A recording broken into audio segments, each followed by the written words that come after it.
Bonjour à tous, ici Adrien. Aujourd'hui on est le dimanche 30 novembre 2025 et dans cette vidéo on va parler d'EUOS. Alors je vous en avais déjà parlé en vidéo le 24 mars de cette année, lors de l'annonce du projet.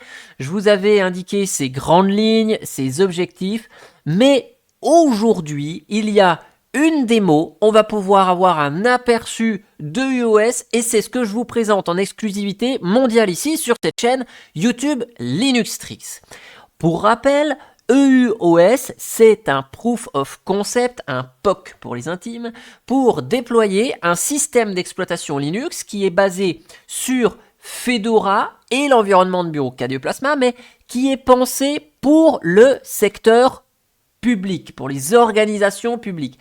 L'idée, c'est vraiment d'avoir une base commune pour tous les utilisateurs sur laquelle on va pouvoir ajouter des couches de personnalisation suivant le secteur dans lequel on est. Une couche de personnalisation nationale, régionale, spécifique, chaque organisation.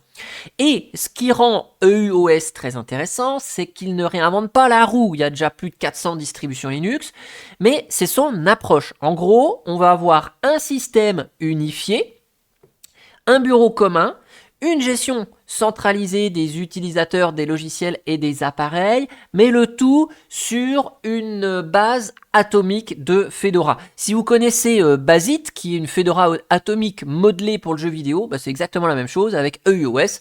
C'est le même concept, on va voir ça en détail. Donc vous avez des infos ici sur le déploiement de EUOS avec plusieurs fonctionnalités ici.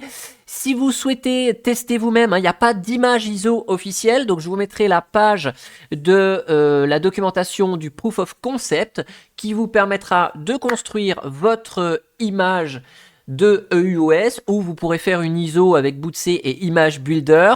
Vous avez toutes les instructions ici. Je rentre pas dans le détail de ce sujet technique parce que c'est pas ça qui nous intéresse, ni sur l'installation de la distribution puisque c'est exactement la même chose qu'une Fedora Linux. On va passer directement à la visite de la distribution. Donc nous voici sur la machine virtuelle. On voit ici EUOS qui démarre, OS3. Donc on va voir la partie technique après. Lors de l'installation, j'ai souhaité chiffrer le système. Donc là, je le déchiffre, c'est optionnel, c'est comme vous voulez. Et là, démarrage du système avec vraiment la charte graphique de l'Union européenne avec les curseurs de souris qui remplacent les étoiles du drapeau. Et c'était animé, vous avez vu. Donc là, je me connecte sur le système. C'est KDE Plasma. Donc, vous connaissez, il n'y a rien d'extraordinaire à dire là-dessus.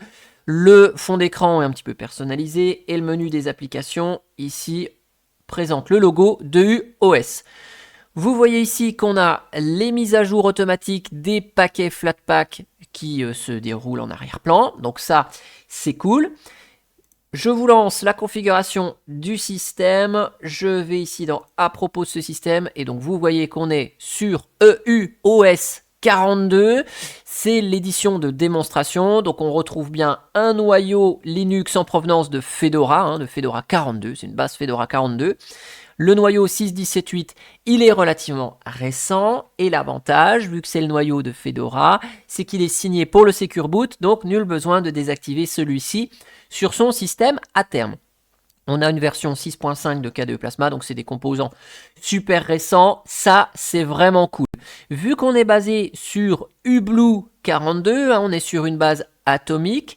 Donc là, je vais vous montrer toute cette partie-là après.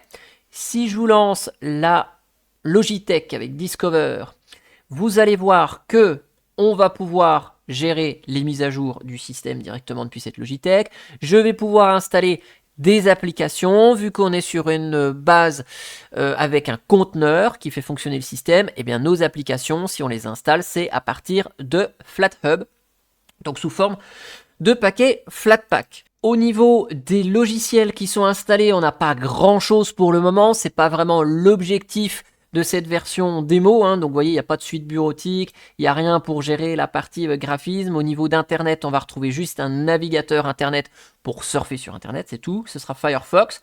On a quelques utilitaires pour gérer le système et puis on a quelques outils classiques qui sont fournis avec l'environnement de bureau. Donc vous voyez, rien d'extraordinaire là-dessus.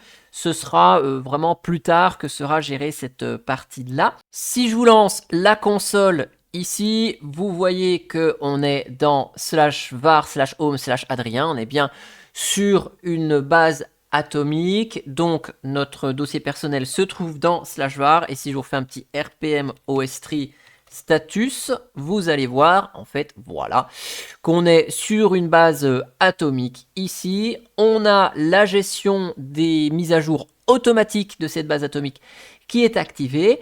Et on voit qu'on est sur le déploiement aujourd'hui suivant. Hein. Donc on est bien sur le déploiement de EUOS base démo, voilà, qui se base sur une version 42 de Fedora Linux. Et donc là, vous voyez au niveau du déploiement, c'est bien une image signée ostree qui provient de docker./registry.gitlab.com. C'est l'image EUOS démo. Et donc comme ça, à chaque fois qu'il y a une mise à jour du système, c'est en fait une nouvelle image de ce conteneur qui est déployée et sur laquelle on va démarrer. Donc on va pouvoir gérer cette base de la même façon qu'une Fedora atomique ou de la même façon qu'une Basit ou une Aurora avec la commande udjust qui est également présente ici. Hein. Donc là, c'est exactement le même fonctionnement. Donc si vous connaissez déjà ces distributions Linux, bah, vous serez habitué des commandes qui vont bien de ce côté-là. Voilà pour la petite présentation de EUOS. Hein. Tout ce qui est évidemment installé est parfaitement traduit en français. Vous voyez, documents, images, modèles, musique. Mon gestionnaire de fichiers est traduit. Si je vous lance Firefox, eh bien, il est traduit en français également. Vous voyez, donc, je veux dire, il n'y a aucun problème de ce côté-là. Tout est nickel. Donc, vous voyez, on se base sur une partie des logiciels qui sont fournis par Fedora. Vous voyez, c'est le Mozilla Firefox fait par Fedora, compilé par Fedora. On a le noyau de Fedora. Donc, on a vraiment une base Fedora, mais qui est transformée pour commencer à proposer quelque chose pour les organismes publics, les organisations publiques dans l'Union européenne. Donc on est au stade du POC, hein, du Proof of Concept. Il n'y a rien pour le moment de validé par l'Union européenne, évidemment, mais c'est un travail qui est engagé pour être proposé, pour que ce soit utilisé peut-être par la suite et que l'Union européenne soit un peu moins dépendant de systèmes d'exploitation en provenance de Microsoft ou d'Apple, Windows pour pas le citer, ou macOS pour pas le citer non plus également. Voilà, en tout cas, j'espère que cette vidéo sur EUOS et cette démonstration technique et visuelle vous aura plu. N'hésitez pas à réagir dans les commentaires à ce sujet. Et moi, je vous dis à bientôt pour une prochaine vidéo. Allez, ciao, ciao, bye bye.